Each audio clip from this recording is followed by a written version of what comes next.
नमस्कार, आदाब, जय भीम, सत श्री अकाल। मैं हूँ माजिद सिद्दीकी और आप देख रहे हैं फोकस हिंदुस्तान न्यूज़ चैनल। आज की ख़ास खबरें सब्सक्राइब करें, लाइक करें, शेयर करें। फिर आऊँगा एक ताज़ा खबर को लेकर माजिद सिद्दीकी।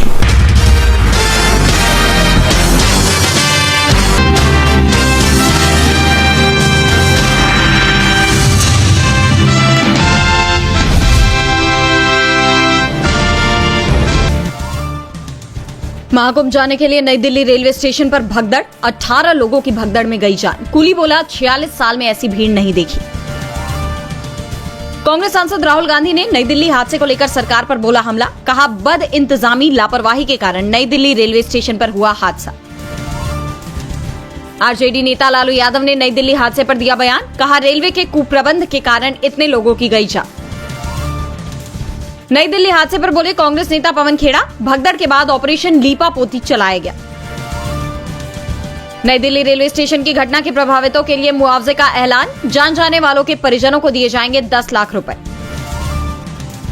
अमेरिका ने 116 और भारतीयों को जबरन लौटाया, पुरुषों को हथकड़ी लगाई, अमृतसर एयरपोर्ट से 5 घंटे बाद भेजा घर। अमेरिका से डिपोर्ट मामले में ट्रैवल एजेंट अनिल बन्ना की पहली गिरफ्तारी, खाते में मिले 6 करोड़, पुलिस ने कराया सीज। निकाय चुनाव की लिस्ट से समर्थकों का नाम कटने पर अनिल विज ने जताई नाराजगी, बोले इस लिस्ट को रुकवा दूंगा। बीएसपी के उत्तराधिकारी को लेकर मायावती का बयान, कहा कांशीराम के पद चिन्हों पर चलने वाला ही होगा बसपा का उत्तराधिकारी। दिल्ली में 17 या 18 फरवरी को हो सकती है बीजेपी विधायक दल की बैठक, सीएम पद पर होगा फैसला। 19 या 20 फरवरी को हो सकता है नई सरकार का शपथ ग्रहण। म्यूनिख सम्मेलन में भारत के विदेश मंत्री एस जयशंकर का पश्चिमी देशों पर तगड़ा कटाक्ष, कहा जो कहते हो वही करो, लोकतंत्र की ताकत का बताया महत्व। पाकिस्तान में फंसे 15,000 अफगानी नागरिक, अमेरिकी राष्ट्रपति ट्रंप ने अमेरिका आने पर लगाई रोक, पूर्व राष्ट्रपति बाइडेन ने शरण देने का किया था वादा। यूक्रेनी राष्ट्रपति जेलेंस्की की अमेरिकी राष्ट्रपति ट्रंप को 2-2, कहा पीठ पीछे होने वाले समझौते स्वीकार नहीं, यूरोप से अपनी सुरक्षा के लिए एक संयुक्त सेना बनाने की भी की अपील। उत्तर कोरिया ने यूएस में परमाणु बम गिराने के लिए बनाई अत्याधुनिक मिसाइल, पेंटागन ने जारी किया रेड अलर्ट, अमेरिका को सबसे बड़ा दुश्मन मानते हैं किम जोंग उन। बांग्लादेश में यूनूस सरकार की बढ़ सकती है मुश्किलें, छात्र नेता नाहिद इस्लाम ने सरकार छोड़ने का किया ऐलान, अंतरिम सरकार में सलाहकार बनाए गए हैं इस्लाम। इंडिया कोऑपरेटिव बैंक घोटाले के आरोपी हितेश मेहता को हॉलिडे कोर्ट में किया गया पेश, पद का दुरुपयोग करते हुए बैंक की दोनों शाखाओं के खातों से 122 करोड़ रुपए की धोखाधड़ी के आरोप। बीते एक साल में 39% तक बढ़ी खाद्य तेलों की कीमतें, फिर बेपटरी हो सकती है तेजी से घट रही खुदरा महंगाई दर, उपभोक्ता मामलों के मंत्रालय ने जारी किए थे आंकड़े। WPL में गुजरात जायंट्स बनाम यूपी वॉरियर्स, आज वडोदरा के कोटाम्बी स्टेडियम में शाम 7:30 बजे खेला जाएगा मैच। इस बार अपना पहला मैच हार चुकी है गुजरात टाइटंस। लड़कियों पर लांछन लगाना बहुत आसान, महिलाओं के साथ होने वाले भेदभाव पर भोजपुरी एक्ट्रेस अक्षरा सिंह बोली, कुछ तो लोग कहेंगे, लोगों का काम है कहना। एड शीरन ने दिल्ली में शानदार कॉन्सर्ट के साथ किया भारत दौरे का समापन, बोले जल्द आऊंगा वापस। लीजर वैली ग्राउंड में आयोजित हुआ कॉन्सर्ट।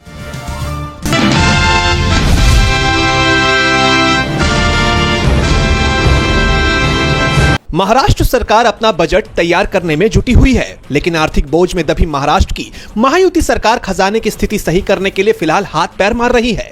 कहा यह जा रहा है कि इसके तहत कुछ योजनाओं को बंद किया जा सकता है, जबकि कुछ पर कटौती की योजना चल रही है। उधर विपक्ष सरकार पर आरोप लगा रहा है कि राज्य की वित्तीय स्थिति अच्छी नहीं है, जिसकी वजह से सरकार कई योजनाओं को रोकने की कोशिश में है। बढ़ते खर्च को कम करने के लिए मापदंड पूरा न करने वाली लाडकी बहनों की राशि को रोकने के आदेश भी दे दिए गए हैं।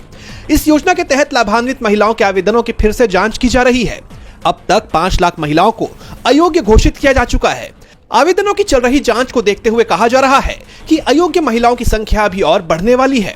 इस पर सीएम देवेंद्र फडणवीस और वित्त मंत्री अजित पवार साफ कर चुके हैं कि जो महिलाएं योजना के लिए अयोग्य होंगी उन्हें लाडकी बहन योजना का लाभ नहीं मिलेगा।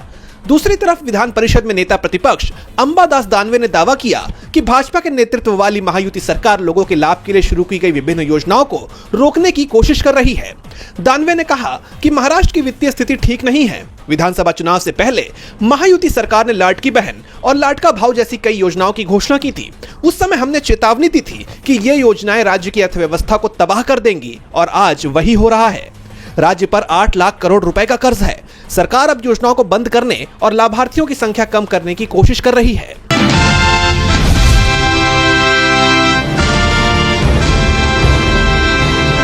नई दिल्ली रेलवे स्टेशन पर 15 फरवरी की शाम को भीड़ उमड़ने से भगदड़ मच गई।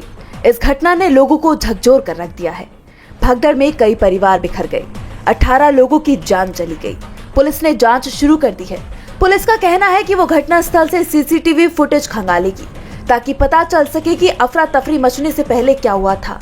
अधिकारियों ने बताया कि रेलवे स्टेशन पर शनिवार देर रात मची भगदड़ में 1 दर्जन से ज्यादा लोग घायल भी हुए हैं। घायलों को LNJP अस्पताल में भर्ती कराया गया है, जहां उनका इलाज जारी है। ट्रेन का प्लेटफॉर्म बदलने की घोषणा के बाद भारी भीड़ में भगदड़ मच गई। ट्रेन को प्लेटफॉर्म 12 से 16 पर शिफ्ट किया गया था। इसी दौरान लोग प्लेटफॉर्म 16 की तरफ जाने के लिए फुटओवर ब्रिज पर दौड़ने लगे और भगदड़ मच गई।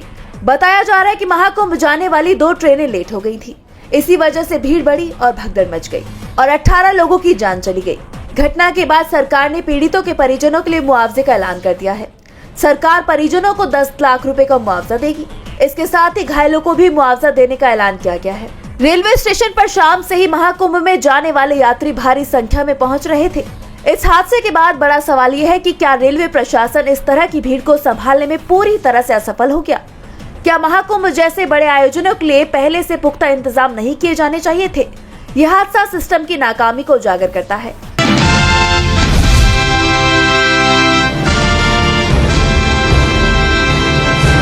मैम आज यहाँ पे जो है दिल्ली को लेकर इस तरह घटना हुई, इसको आप यहाँ पे दौरा करने कैसे तुमसे क्या करेंगे? देखिए यहाँ पर हम लोग चारबाग स्टेशन जो है लखनऊ का, यहाँ पर हम लोग अभी हैं। सभी RPF की टीम हमारे साथ है, GRP की टीम है, लोकल पुलिस यहाँ पर तैनात है। रेलवे ऑफिशियल्स के साथ अच्छे कोऑर्डिनेशन के साथ हम लोग सुनिश्चित करेंगे कि यहाँ पर किसी भी यात्रीगण को कोई असुविधा का सामना ना करना पड़े। कुंभ के दृष्टिगत तमाम स्पेशल ट्रेन्स यहाँ से चलाई गई हैं।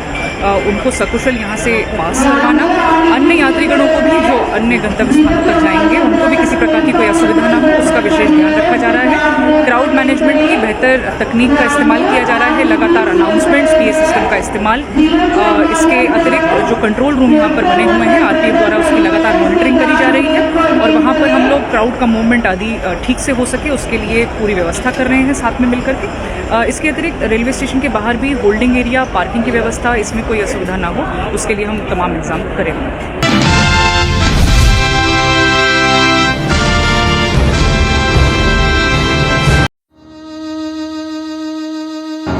हम लोग तो किसी तरह से निकल गए। मेरी ननद बेचारी उसका वेट कर रहे थे कि अब आएगी वो, लेकिन जब गए तो उसके सारे कपड़े बिखरे पड़े थे, वो मर चुकी थी। मेरी जो बहन थी वो आधे घंटे बाद मिली हमें, तो जबकि वो आधे घंटे बाद मिली तब तक वो मर चुकी थी। हम घसीटते बाहर निकाले, देखे पूरा सांस थोड़ा थोड़ा चल रहा था। फिर यहाँ ले गए हॉस्पिटल, दम तोड़ दिए एम्बुलेंस में।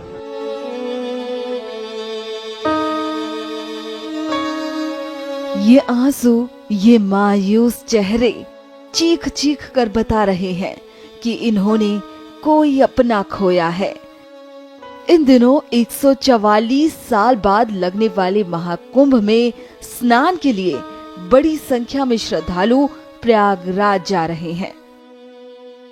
शनिवार देर रात नई दिल्ली रेलवे स्टेशन पर भी प्रयागराज जाने के लिए लोगों को ट्रेन पकड़नी थी और इसी बीच वहां भगदड़ मच गई, जिसमें कम से कम 18 लोगों की जान चली गई और दर्जनों घायल हो गए।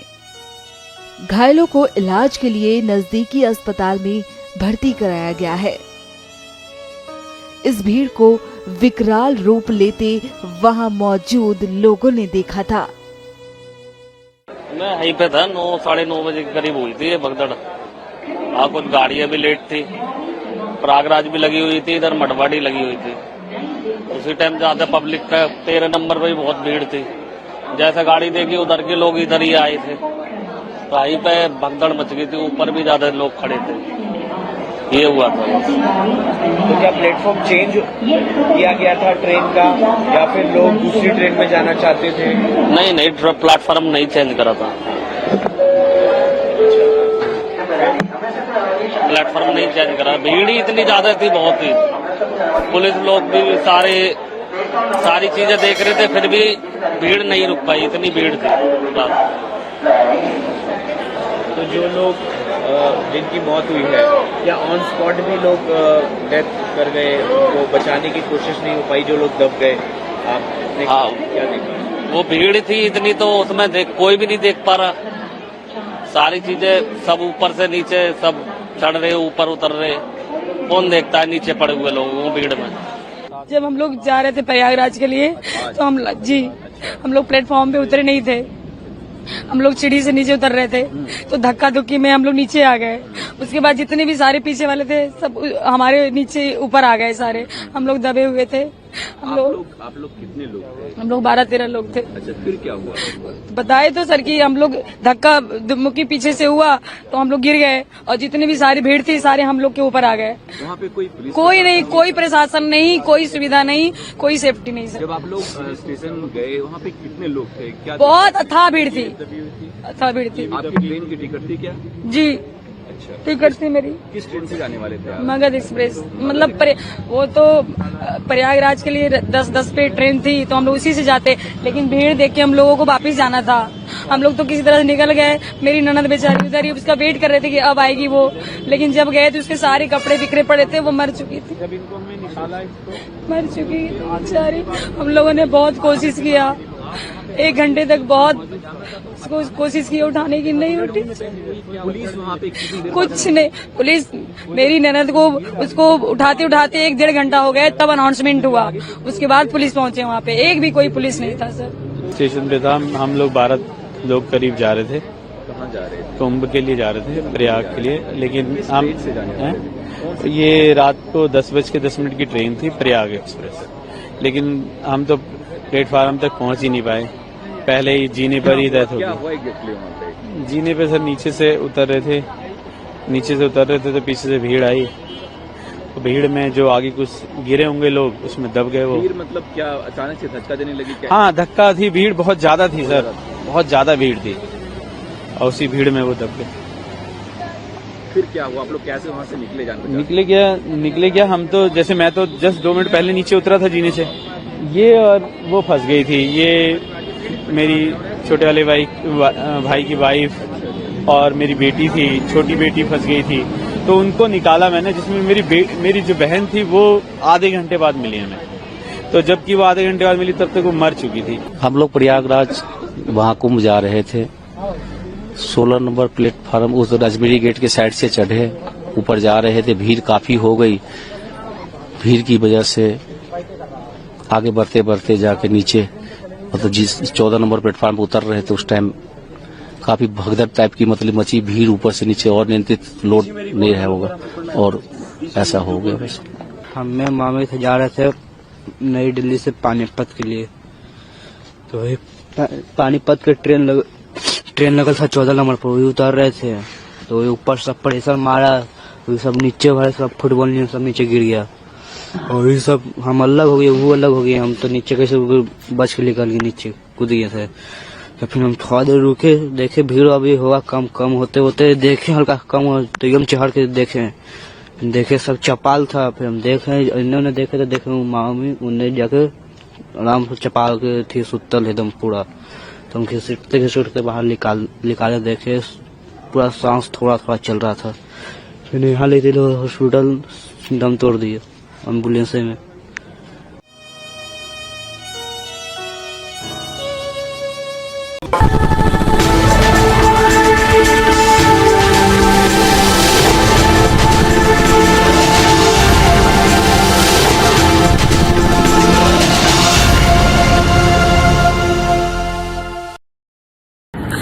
दोस्तों आज मैं आपको बताने वाला हूं कि अगर आपकी बॉडी में मैग्नीशियम की डेफिशिएंसी हो जाए तो आपको क्या क्या प्रॉब्लम हो सकती है। सबसे पहले इंसोमेनिया, नींद ना आना, स्लीपिंग डिसऑर्डर, इंसान सारी रात करवटें बदलता है, नींद नहीं आती, स्ट्रेस लेवल, एंजाइटी बढ़ जाती है इससे, क्योंकि कोर्टिसोल हार्मोन को रोकने में मदद करता है। और अगर आपकी बॉडी में मैग्नीशियम नहीं है तो कोर्टिसोल बढ़ जाता है, जिसकी वजह से स्ट्रेस और एंजाइटी हो जाती है।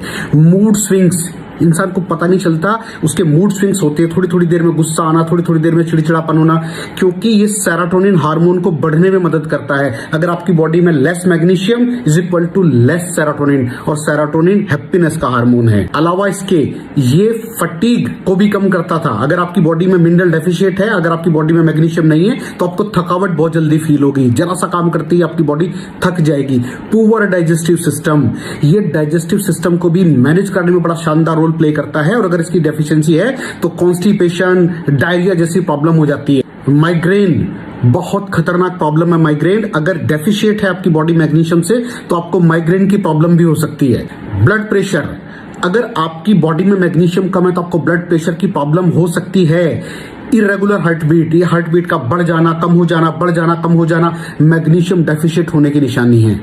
ऑस्टियोपोरोसिस, बोन हेल्थ वीक हो जाती है, क्योंकि आपकी बॉडी का 60% जो मैग्नीशियम है वो आपकी बोन्स के अंदर होता है। अगर आप बाहर से मैग्नीशियम नहीं ले रहे हैं तो आपकी बॉडी जो है वो हड्डियों में से लेना शुरू कर देती है, जिसकी वजह से ऑस्टियोपोरोसिस की प्रॉब्लम भी हो सकती है, आपकी हड्डियां कमजोर हो जाती हैं। और मसल क्रैम्पिंग, मसल क्रैम्प, नस पे नस का चढ़ जाना, मसल्स पे अकड़ जाना, बिल्कुल चलना मुश्किल हो जाता है। तो मसल क्रैम्पिंग भी तभी होती है जब आपकी बॉडी में मैग्नीशियम की डेफिशिएंसी हो। और दोस्त, हमारे यहाँ 90% से ज्यादा लोग मैग्नीशियम डेफिशिएंसी के शिकार हैं। कहां से मिलेगा मैग्नीशियम, कितनी मात्रा में लें, किस क्वालिटी का लें? तो उसका जवाब है वेस्टीज प्राइम CMD। इसके अंदर आपको भरपूर मात्रा में मैग्नीशियम मिलेगा, आपकी सारी प्रॉब्लम सॉल्व हो जाएगी। Thank you so much. दर्शकों, देख लिया आपने हमारे वीडियो को। हमें खुशी होगी कि आपने हमारे न्यूज़ को लाइक किया और दूसरों को शेयर किया। अगर अभी तक हमारे चैनल फोकस हिंदुस्तान को सब्सक्राइब नहीं किया है तो तुरंत सब्सक्राइब करें, कमेंट करें और बेल आइकॉन को प्रेस करें। हम हाजिर हैं खबर के लिए।